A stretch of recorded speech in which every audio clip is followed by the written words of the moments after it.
Welcome to Raghavan naturopathy.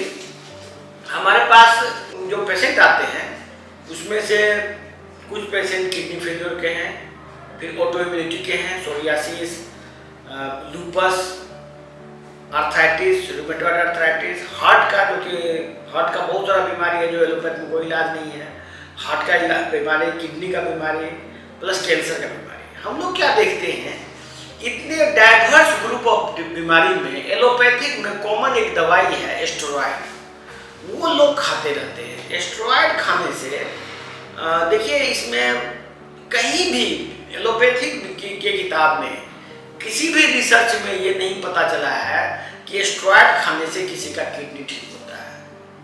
आजकल क्या हो गया है कि जो डॉक्टर, आप जब किसी डॉक्टर को दिखाएंगे, किडनी का बीमारी मान लीजिए किसी को है, तो वो डॉक्टर आपको बोलेगा कि भाई ये किडनी ठीक खराब हो गया, कभी ठीक ही नहीं होगा।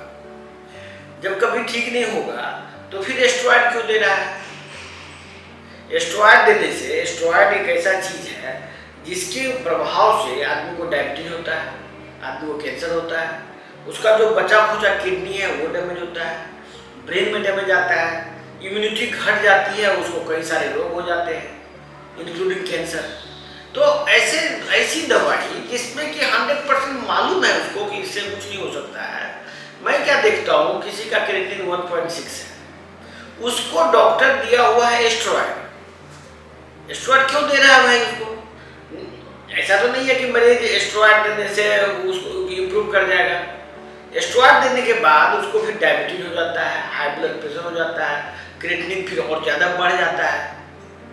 तो एक्चुअली में क्या हुआ है कि एलोपैथी का विज्ञान जो है सच आउटडेटेड हो चुका है। इस आउटडेटेड विज्ञान में हर एक व्यक्ति कुछ ना कुछ हार्मफुल चीज को प्रमोट कर रहा है। तो कम से कम सरकार से मैं ये अनुरोध करना चाहता हूँ कि जो भी दवाई का जो साइड इफेक्ट है और जो भी वो हार्मफुल है, तो उसमें कुछ इंडिकेटर लगा के आप पब्लिक को अवेयर कीजिए कि ये हार्मफुल मेडिसिन है, और इसको कोई भी डॉक्टर लिखने से पहले इसको सोचे कि वो क्यों लिख रहा है। ये बहुत ही गंभीर मसला है। आज किडनी का बीमारी, जितना भी किडनी का मरीज देखते हैं, उसमें 90% मरीज किसी न किसी दवाई की वजह से किडनी का मरीज बना है। 90%, लेस देन 10% मरीज को एक्चुअल का कोई न कोई दूसरे वजह से किडनी फेल हुआ है। वो किडनी फेल होने का वजह हो सकता है कोई फूड पार्टिकल, किसी को जन्म से ही किडनी खराब हो सकता है, कोई किसी को कोई फूड का एलर्जी हो गया, उसके रिएक्शन से किडनी खराब हुआ। तो किडनी खराब जो होता है, अभी आपको कई बार हम लोग बता चुके हैं, किडनी खराब होने का वजह है कि किडनी का जो लेयर होता है उसमें एक लेयर जम जाता है, उसके फिल्ट्रेशन के ऊपर एक परत जम जाता है, जिससे फिल्ट्रेशन प्रोसेस खराब हो जाता है। वो जो परत है वो ऑटो इम्यून परत होता है, इम्यून कॉम्प्लेक्सेस का परत होता है। इम्यून कॉम्प्लेक्सेस बनता है जब भी आप कोई हार्मफुल चीज खाते हैं, तो उसके अगेंस्ट में एंटीबॉडी बनता है, और एंटीबॉडी जाके उस पार्टिकुलर चीज को पकड़ लेता है।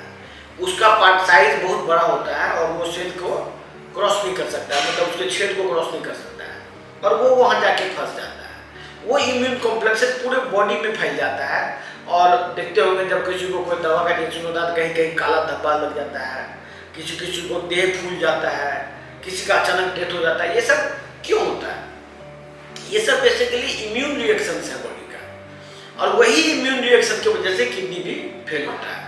तो ये जब मालूम है कि ये बीमारी का कारण इस तरह से है, ये सब जो मैं बातें बोल रहा हूँ ये एलोपैथी के रिसर्च की बात है। एलोपैथी के रिसर्च में बताया गया है कि ये सब दवाई से किडनी फेल होता है, इतने सारे मेडिसिन से किडनी फेल होता है।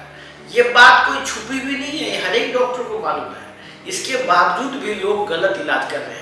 मैं जो मेटाबॉलिक चिकित्सा की बात कर रहा हूँ, ये भी एलोपैथी का ही पार्ट था पहले। अब ये लोग जानबूझ के ये कहना चाहते हैं कि एलोपैथी में ये डिस्कवरी नहीं हुआ है, ये नेचुरोपैथ का चीज है। नेचुरोपैथ का जितना भी रिसर्च है ये एलोपैथ का ही पार्ट है ऑल ओवर वर्ल्ड। तो मैं आम लोगों से ये विनती करना चाहता हूँ, या गवर्नमेंट से मैं विनती करना चाहता हूँ कि ये इसके लिए कुछ गाइडलाइंस बनाए कि दवा जो होता है, दवा का जो साइड इफेक्ट होता है, उसको बारे में पब्लिक को अवेयर कराए। नहीं तो फिर आदमी तो ऐसे ही कुछ से कुछ दवा लिखता रहेगा। तो जिन लोगों को किडनी में कोई प्रॉब्लम है या ऑटोइम्यून डिजीज में प्रॉब्लम है, ऑटोइम्यूनिटी है, सोरियासिस है या कोई गंभीर बीमारी है जो नहीं ठीक हो रहा है, तो आप दिए गए नंबर पर बात कीजिए। हमारे पास साइंटिफिक ट्रीटमेंट के द्वारा आपका इलाज किया जाएगा और आपको उचित सलाह मिलेगा।